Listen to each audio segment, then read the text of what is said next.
கிரிஷ் கொடுக்கல் வாங்கல் வழக்கிலிருந்து கொழும்பு மேல் நீதிமன்ற நீதிபதி விலகல்.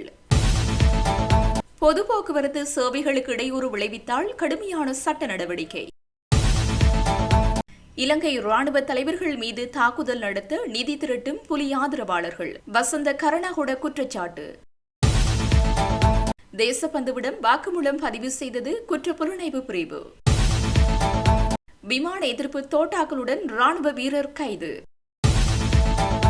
இலங்கை கடற்பரப்பில் மீன்பிடித்த குற்றச்சாட்டில் 11 இந்திய மீனவர்கள் கைது. போலீஸ் அதிகாரிகளுக்கு பின்னால் மறைந்திருக்கும் பாரிய குற்றவாளிகள். வெளியான அதிர்ச்சி தகவல். கடற்றொழிலாளர்களை பாதுகாத்து அவர்களின் வாழ்க்கை தரத்தை மேம்படுத்துதல், கடற்சார் பொருளாதாரம் ஊடாக நாட்டுக்கு நன்மைகள் பெற்றுக் கொடுப்பதே எமது இலக்காகும் என கடற்றொழில், நீரியல் மற்றும் கடல் வளங்கள் அமைச்சர் ராமலிங்கம் சந்திரசேகர் தெரிவித்தார். கிழக்கு மாகாணத்திற்கு பயணம் மேற்கொண்டுள்ள அமைச்சர் முதற்கட்டமாக நேற்று அம்பாறை மாவட்டத்திற்கு சென்றிருந்தார். மீனவர் அமைப்புகளின் பிரதிநிதிகளை சந்தித்து கலந்துரையாடல்களை நடாத்தி அவர்களின் குறை நிறைகளையும் கேட்டறிந்து கொண்டார். காரைதீவு பகுதியில் உள்ள மீனவ அமைப்புகளுடன் நடைபெற்ற சந்திப்பின் போதே அமைச்சர் மேற்கண்டவாறு குறிப்பிட்டார். காரைதீவு மீனவ அமைப்புகளால் முன்னெடுக்கப்பட்ட கோரிக்கைகளை கேட்டறிந்த அமைச்சர் அவற்றை நிறைவேற்றுவதற்கு தம்மால் முடிந்த அனைத்து ஒத்துழைப்புகளும் வழங்கப்படும் என உறுதியளித்தார். கடற்றொழிலை நவீனமயமாக்கும் திட்டம் பற்றி அனைத்து மீனவர்களுக்கும் தெளிவுபடுத்தப்படும் எனவும் கூறினார். தமது பகுதிக்கு நேரில் வருகை தந்து பிரச்சினைகளை கேட்டறிந்த அமைச்சருக்கு நன்றிகளை மீனவ அமைப்புகளின் பிரதிநிதிகள் தெரிவித்தனர். தேசிய மக்கள் சக்தியின் அம்பாறை மாவட்ட நாடாளுமன்ற உறுப்பினர் ஆதம் பாபா, அமைப்பாளர் உள்ளிட்டோர் சந்திப்பில் பங்கேற்றனர். பொது போக்குவரத்து சேவைகளுக்கு இடையூறு விளைவிப்பவர்களுக்கு எதிராக சட்டத்தை கடுமையாக அமல்படுத்த போக்குவரத்து அமைச்சு முடிவு செய்துள்ளது. எதிர்காலத்தில் அத்தியாவசிய சேவைகளை சீர்குலைக்க யாருக்கும் இடமளிக்கப்பட மாட்டாது என்று பிரதி அமைச்சர் பிரசன்ன குணசேன தெரிவித்தார். கடந்த 24ஆம் தேதி காலி மாத்திரை பேருந்து சாரதி மீது தாக்குதல் நடத்தப்பட்ட சம்பவத்தை தொடர்ந்து அமைச்சர் இந்த கருத்தை வெளியிட்டார். தாக்குதலை நடத்திய லொரி மற்றும் முச்சக்கரவண்டி சாரதி மற்றும் அதற்கு ஆதரவளித்தவர்கள் மீது சட்டம் கடுமையாக அமல்படுத்தப்படும் என அவர் மேலும் தெரிவித்தார். அனைத்து சந்தேக நபர்களும் தற்போது கைது செய்யப்பட்டு எதிர்காலத்தில் நீதிமன்றத்தில் ஆஜர்படுத்தப்பட உள்ளனர். கிரிஷ் ஒப்பந்தம் தொடர்பாக நாடாளுமன்ற உறுப்பினர் நாமல் ராஜபக்சவுக்கு எதிராக தாக்கல் செய்யப்பட்ட வழக்கை விசாரித்து வரும் கொழும்பு உயர் நீதிமன்ற நீதிபதி மஞ்சுள திலகரத்ன வழக்கில் இருந்து விலகுவதாக அறிவித்துள்ளார். சனத் பாலசூரிய மற்றும் பொத்துல ஜெயந்த என்ற 2 சந்தேக நபர்கள் தனக்கு எதிராக முகநூலில் பதிவிட்ட 2 பதிவுகளை தொடர்ந்து இந்த முடிவை எடுத்துள்ளதாக நீதிபதி நீதிமன்றத்தில் தெரிவித்துள்ளார். அதன்படி வழக்கின் அடுத்த கட்ட நடவடிக்கைகளுக்கு பொருத்தமான நீதிபதியை நியமிக்க வழக்கு கொழும்பு தலைமை உயர் நீதிமன்ற நீதிபதி ஆதித்ய படப்பிந்திகவிடம் பரிந்துரைக்கப்படும் என்று நீதிபதி குறிப்பிட்டுள்ளார். மேலும் சர்ச்சைக்குரிய கிரிஷ் திட்டம் தொடர்பாக நாடாளுமன்ற உறுப்பினர் நாமல் ராஜபக்சவுக்கு எதிரான குற்றப்பத்திரிகைகள் சமீபத்தில் கொழும்பு உயர் நீதிமன்ற நீதிபதி மஞ்சுள திலகரத்னவிடம் ஒப்படைக்கப்பட்டமை குறிப்பிடத்தக்கது. இலங்கையிலும் இந்தியாவிலும் பிரிட்டனின் காலனித்துவ ஆட்சியாளர்கள் இழைத்த அநீதிகள், அட்டூழியங்களுக்கு இன்னமும் நீதி வழங்கப்படாத நிலையில் பிரிட்டன் இலங்கைக்கு எதிராக மனித உரிமை தடைகளை விதிக்கின்றது என முன்னாள் கடற்படை தளபதி வசந்த கருணாகொட தெரிவித்துள்ளார். ஆங்கில ஊடகம் ஒன்றுக்கு வழங்கிய நேர்காணலில் அவர் இந்த விடயங்களை சுட்டிக்காட்டியுள்ளார்.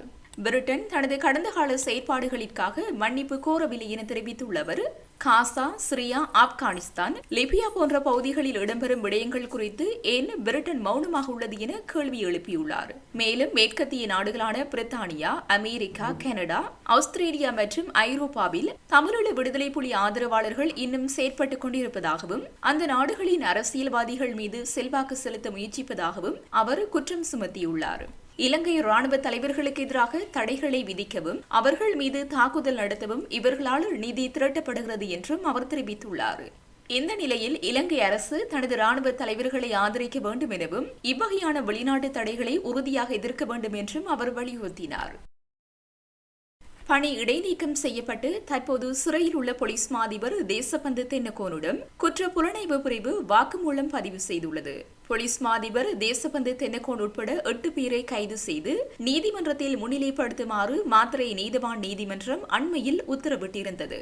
இந்த நீதிமன்ற உத்தரவுக்கு பிறகு வெலிகம பெலேன பகுதியில் உள்ள விருந்தகம் ஒன்றிற்கு அருகே 2023ஆம் ஆண்டு இடம்பெற்ற துப்பாக்கிச்சூட்டு சம்பவம் தொடர்பில் கடந்த 4ஆம் தேதி வெலிகம தலைமையக பதில் போலீஸ் பரிசோதகர் உபல்குமார் நீதிமன்றில் சரணடைந்திருந்தார். பின்னர் இந்த துப்பாக்கிச்சூட்டு சம்பவம் தொடர்பாக 6 சந்தேக நபர்கள் கடந்த 21ஆம் தேதி மாத்தறை நீதவான் நீதிமன்றத்தில் சரணடைந்தனர். கடந்த 20ஆம் தேதி பிடியாணை பிறப்பிக்கப்பட்டிருந்த போலீஸ் மாதிபர் தேசபந்து தென்னக்கோன் சரணடைந்தார். இந்த நிலையில் தற்போது விளக்கமறியலில் வைக்கப்பட்டுள்ள தேசபந்து தென்னக்கோனிடம் குற்ற புலனாய்வு பிரிவு வாக்குமூலம் பதிவு செய்துள்ளது. விமான எதிர்ப்பு தோட்டாக்களை தனது வீட்டில் மறைத்து வைத்திருந்த ராணுவ வீரர் ஒருவர் நீர்கொழும்பு போலீஸ் குற்றப்புலனாய்வு பிரிவினரால் கைது செய்யப்பட்டுள்ளார். நீர்கொழும்பு பிரிவு குற்றப்புலனாய்வு பிரிவினருக்கு கிடைத்த தகவலின் அடிப்படையில் திவலப்பட்டிய பிரதேசத்தில் உள்ள வீடொன்றில் மேற்கொள்ளப்பட்ட சோதனையின் போதே சந்தேக நபர் கைது செய்யப்பட்டுள்ளார். கைது செய்யப்பட்டவர் திவலப்பட்டிய பிரதேசத்தைச் சேர்ந்த ராணுவ வீரர் ஒருவர் ஆவார். சந்தேக நபரிடமிருந்து 9 விமான எதிர்ப்பு தோட்டாக்கள் மற்றும் 84 எஸ் ரக துப்பாக்கியொன்றும் கைப்பற்றப்பட்டுள்ளது. கைது செய்யப்பட்ட சந்தேக நபர் பீரங்கி ராணுவ படையில் கடமையாற்றுவதாக போலீஸ் விசாரணையில் தெரியவந்துள்ளது. பாணந்துறை ரத்னபுரை வீதியில் பயணித்துக் கொண்டிருந்த வேன் ஒன்று திடீரென தீப்பற்றி எரிந்துள்ளதாக போலீசார் தெரிவித்தனர். இந்த தீ விபத்து நேற்று காலை 11:45 மணியளவில் இடம்பெற்றுள்ளது.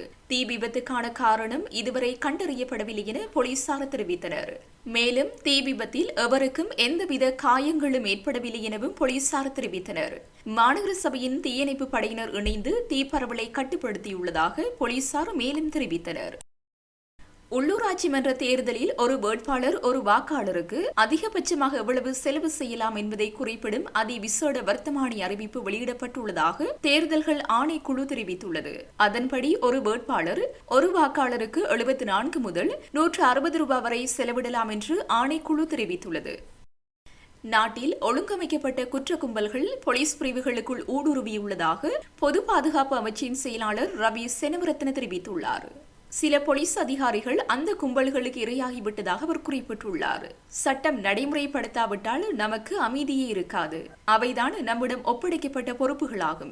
சட்டத்தை நடைமுறைப்படுத்துவதன் மூலம் மட்டுமே நாம் அமைதியை நிலைநாட்ட முடியும். இன்று நாம் அமைதியை நிலைநாட்ட முடியாததற்கு 2 முக்கிய காரணங்கள் உள்ளன. ஒன்று ஒழுங்கமைக்கப்பட்ட குற்றம், மற்றொன்று போதைப் பொருள். இந்த இரண்டையும் அடக்குவதில் நாம் எதிர்கொள்ளும் பல சிக்கல்கள் உள்ளன. இந்த ஒழுங்கமைக்கப்பட்ட கும்பல்கள் நம் மத்தியிலும் ஊடுருவியுள்ளன. எங்கள் அதிகாரிகளும் அவர்களால் அதிகமாக பாதிக்கப்பட்டுள்ளனர். இதுபோன்ற சம்பவங்களும் பதிவாகியுள்ளன என அவர் குறிப்பிட்டுள்ளார். இலங்கை கடற்பரப்பில் மீன்பிடித்த குற்றச்சாட்டில் 11 இந்திய மீனவர்கள் கடற்படையினரால் இன்று அதிகாலை கைது செய்யப்பட்டனர். யாழ்ப்பாணம் நெடுந்தீவு கடற்பரப்பில் மீன்பிடித்துக் கொண்டிருக்கும் ஒரு படகையும் அதிலிருந்த 11 இந்திய மீனவர்களையும் அத்துமீறி எல்லைக்குள் மீன்பிடித்ததாக கடற்படையினர் கைது செய்தனர். கைதான மீனவர்கள் மயிலிட்டி மீன்பிடி துறைமுகத்திற்கு அழைத்துச் செல்லப்படுவதுடன் கைதானவர்களை கடற்றொழில் நீரியல் வளத்துறை திணைக்களத்தினரிடம் ஒப்படைத்து ஊர்காவற்றுறை நீதிமன்றத்தில் முற்படுத்த நடவடிக்கை எடுக்கப்பட உள்ளது. காலி பகுதியில் தோட்ட முகாமியாளர் ஒருவரை கதிரையொன்றில் கட்டி வைத்து தீயிட்டு கொளுத்திய சம்பவம் ஒன்று பதிவாகியுள்ளது. இதேவேளை சம்பவம் தொடர்பில் சந்தேகத்திற்கிடமான நபர் ஒருவர் கைது செய்யப்பட்டுள்ளதாகவும் போலீசார் தெரிவித்துள்ளனர். மாப்பலகம குடமலான தோட்டத்தில் பழமை வாய்ந்த தேயிலை தொழிற்சாலைக்கு கொண்டு வந்து முகாமியாளரை தீயிட்டு கொளுத்தியுள்ளதாக போலீசார் தெரிவித்துள்ளனர். பின்னர் குறித்த முகாமியாளர் கூச்சலிட்டதால் தோட்டத்தில் பணியாற்றும் நபர்கள் சம்பவ இடத்திற்கு வருகை தந்து தீயை அணைத்துள்ளதாக கூறியுள்ளனர். அதன் பின்னர் அந்த தோட்ட முகாமையாளரை எல்பிடிய வைத்தியசாலையில் அனுமதித்துள்ளனர். முகாமையாளரின் முகம் மற்றும் கழுத்து பகுதிகளில் கடும் தீக்காயங்கள் ஏற்பட்டுள்ளதாக போலீசார் தெரிவித்துள்ளனர். தீ வைத்தமைக்கான காரணம் இதுவரை கண்டறியப்படவில்லை எனவும் போலீசார் தெரிவித்துள்ளனர்.